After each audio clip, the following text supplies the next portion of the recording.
Algebra of matrices exercise 1.1 question number second का fourth part किसी ने पूछा है. So let us discuss this question. लेकिन उससे पहले मैं आपको बता देती हूँ मोड फंक्शन क्या होता है. हालांकि मैंने ये आपको डिस्कस किया है, पहले जो वीडियो मैंने बनाई थी उसमें मैंने इसके बारे में डिस्कस किया था आप लोगों. आज फिर एक बार देख लेते हैं क्या होता है मोड फंक्शन. ये दो वर्टिकल लाइन होती है ये, ठीक है. अगर दो वर्टिकल लाइन लिखी है तो इसको मोड फंक्शन बोलते हैं. इसकी डेफिनेशन यहाँ डिस्कस करूँगी तो आपको डेफिनेशन समझानी पड़ेगी, वो काम की नहीं है आपकी. यहाँ जो मेन काम का है वो बताऊंगी सिर्फ, ठीक है, कि ये करता क्या है, इसका काम क्या है मोड फंक्शन का. दो वर्टिकल लाइन होती है, इसके अंदर कोई नंबर लिखा होता है, कोई वेरिएबल भी लिखा हो सकता है, ठीक है. तो इसको मोड फंक्शन बोलते हैं. ये करता क्या है, मतलब ये वर्टिकल लाइन्स को हटाने के बाद नंबर का क्या हो जाएगा. देखो ये एग्जाम्पल मैंने कुछ ले रखे हैं यहाँ पर. जैसे मैंने -5 ले रखा है इन दो वर्टिकल लाइन्स के अंदर. ये दो वर्टिकल लाइन क्या है, मोड फंक्शन. तो ये -5 मोड फंक्शन के अंदर है. तो ये फंक्शन क्या करता है, यानी जो ये दो वर्टिकल लाइन है ये क्या करती है, ये -5 का क्या कर देगी, माइनस को ख़त्म कर देती है. ये मोड फंक्शन नेगेटिव साइन को एब्जॉर्ब कर लेता है, ठीक है. तो -5 अगर मोड के अंदर है तो क्या वैल्यू आएगी, 5. या वर्टिकल लाइन नहीं लगाओगे आप, वर्टिकल लाइन अब हट चुकी है क्योंकि वर्टिकल लाइन ने माइनस को एब्जॉर्ब कर लिया. तो वर्टिकल लाइन खत्म हो गई, उसकी एनर्जी खत्म, माइनस को एब्जॉर्ब करने में वो भी खत्म हो गया, ठीक है. अब कोई कहेगा मैडम माइनस को तो एब्जॉर्ब कर लेता है, लेकिन अगर कोई नंबर प्लस का हो और वो मोड के अंदर हो तो क्या करेंगे. प्लस का है तो प्लस का ही दे देगा भाई, क्योंकि मोड फंक्शन सिर्फ माइनस को एब्जॉर्ब करता है. अगर माइनस नहीं है तो ठीक है भाई, इट्स ओके, ठीक है. ऐसे ही अगर आपका 11 है मोड के अंदर, प्लस का है ना ये, तो 11 का 11 ही आ जाएगा. ऐसे 0 है अगर मोड के अंदर तो 0 का 0 आ जाएगा, ठीक है. -2 है अगर मोड के अंदर तो माइनस खत्म हो जाएगा, 2 आ जाएगा, ठीक है. अच्छा, अब कोई आपसे पूछता है मोड में अगर x है तो आंसर ये मत बताना x. आप कहोगे मैम x तो पॉजिटिव है ना.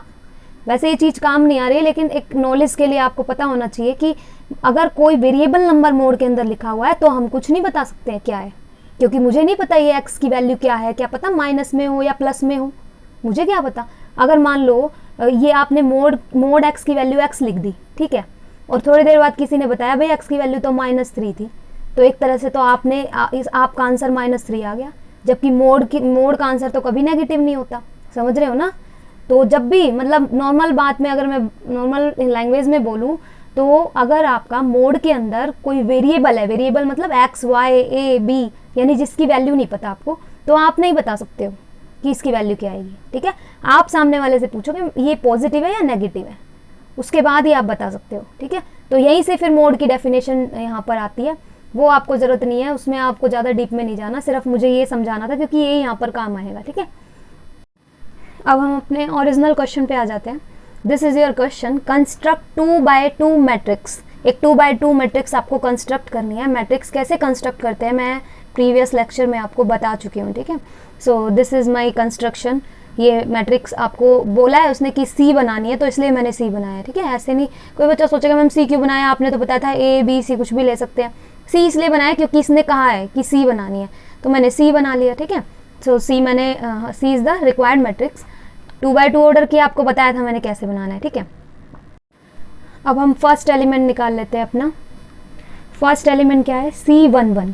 मैंने लिखा है यहाँ C11. इसको कंपेयर करो, इससे कंपेयर करोगे तो क्या आएगा, i की वैल्यू 1, क्योंकि पहला यहाँ पर 1 i है, दूसरा यहाँ पर j है.